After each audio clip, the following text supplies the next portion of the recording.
terminar de corrigir as questões de caderno aí para eu poder olhar e para a gente corrigir a prova também. Vamos acelerar aí. Mas você já terminou? É que eu não terminei esse caderno? Ele fala uma vez. Qual que é a pergunta? Livre contrato social.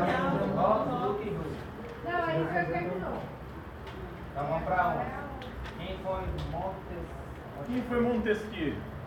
Barão de O que ele Montesquieu. defendia?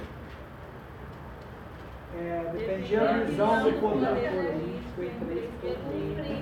Então Montesquieu é aquele que defende a divisão do Estado em 3 poderes. Quais são esses 3 poderes? Legislativo e judiciário. Executivo, legislativo e judiciário. Quem foi? O executivo executa as leis. O legislativo faz as leis. E o judiciário julga de acordo com as leis.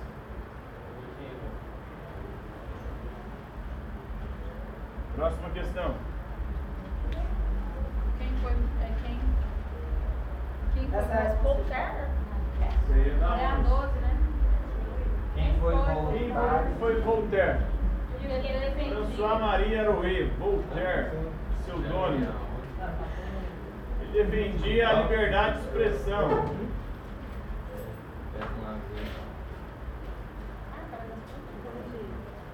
E a tolerância. Quem é liberdade de expressão? Mas É ele uma defendia frase que uma atribuem a maneira. ele, mas ele não disse, ele não escreveu essa frase, que é a seguinte, mas que resume bem o pensamento dele. Eu posso não concordar com nada daquilo que você disse, mas eu defendo até a morte o seu direito de dizer. Ele defende a liberdade de expressão e a tolerância. Vai? Liberdade civis, em especial a liberdade de expressão. E a tolerância.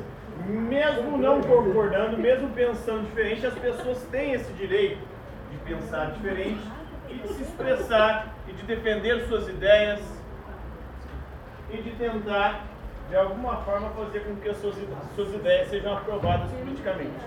Os dois são franceses e os dois viveram no contexto do iluminismo, no século XVIII. E ele foi influenciado por Isaac, né? Isaac? Não, Isaac Newton é do campo da astronomia, Tá, da mas ciência, ele da foi, física, ele foi né? influenciado, né, no campo da ciência por ele, né? Da Eu não sei ciência. se foi pelos estudos ou pelo... Não, porque o Isaac Newton está mais no campo da ciência, da física, da astronomia. O Voltaire está mais no campo da política. Ele vai defender um absolutismo, uma monarquia esclarecida. Combatendo. Não era defensor da democracia, é defensor de que foi chamado na época de despotismo esclarecido, ou seja, um poder concentrado nas mãos de uma pessoa e que essa pessoa pudesse conceder aos seus súditos alguns direitos, em especial o direito de liberdade de expressão e a tolerância. Mesmo não concordando, as pessoas devem ter liberdade para defender as suas ideias dentro de uma sociedade. Próxima questão. Quem foi Adam Smith que Ele defendia? defendia. Adam Smith. Um economista que defendia o liberalismo econômico. Adam Smith, ele era escocês, também veio no século XVIII no contexto do iluminismo, e ele defendia a liberdade econômica, ou seja, a não intervenção do Estado na economia. A economia não deve ser regida pelo Estado, mas pelo mercado, pelas leis do mercado. Teoria do liberalismo econômico. Isso. As leis do mercado são regidas pelo quê? Pela lei da oferta e da Procura. oferta e procura. Quanto mais a oferta de um produto, mais o preço desse produto tende a cair. Quanto mais a procura por um produto, a tendência é os preços desse produto aumentarem. É isso que deve reger o mercado e não o Estado. O Estado não deve intervir no mercado, não deve intervir na economia. A economia deve funcionar de acordo com a demanda, com a oferta, com a procura e com as leis de mercado. E ele também era contra os fisiocratas, porque os fisiocratas diziam que o que faz de um país uma nação rica é as riquezas naturais. Para o Adam Smith, não são as riquezas naturais que tornam o país rico, mas é o trabalho. Na sua obra, A Riqueza das Nações, ele vai falar que é o trabalho que faz com que uma nação seja rica, ou seja, é o trabalho que transforma os recursos naturais e agrega valor a esses recursos naturais, transformando-os. E por isso eles são mais caros do que os recursos naturais em si. Os recursos naturais não sofreu nenhum trabalho para ser produzido. Mas quando ele é extraído e o trabalho o transforma em algum bem, em algum produto, aí ele ganha valor e torna essa nação rica. Por isso que a Inglaterra, por exemplo, não tem recurso natural e era rica. E o Brasil tem recurso natural. E o Brasil tem muito recurso natural, mas não tem trabalho especializado para transformar. A gente tem muito petróleo, por exemplo, a gente exporta o petróleo e depois recompra ele, refinado, né, e trabalhado. Porque isso, se a gente tivesse um trabalho especializado aqui, a gente transformaria esse recurso natural em riqueza para nós mesmos. Até a matéria-prima tipo, assim, de placas, de computadores. Exatamente. A gente exporta. Acabou, né? Acabou. Tudo. Agora vamos responder em rapidez as questões da prova, né? Não vai dar atenção na casa, Vai, mas pegamos um pedacinho do recreio. Questão número 1. Qual das alternativas abaixo define melhor o que foi o iluminismo? Foi o movimento cultural O ocorrido na movimento Europa. cultural ocorrido na Europa do século XVIII que defendia a razão, a luz da razão para iluminar o homem, e combatia o regime absolutista. Ele era um crítico do absolutismo, do poder absoluto concentrado nas mãos dos reis. Qual das alternativas abaixo apresenta posições e ideais defendidos pelo iluminismo? B. Substituição do misticismo religioso, né, de crenças, pela ciência. O antropocentrismo, ou seja, o centro passa a ser o homem e não mais Deus. Críticas ao mercantilismo, onde havia uma intervenção do rei, do poder absoluto do rei na economia, e defendendo o liberalismo econômico.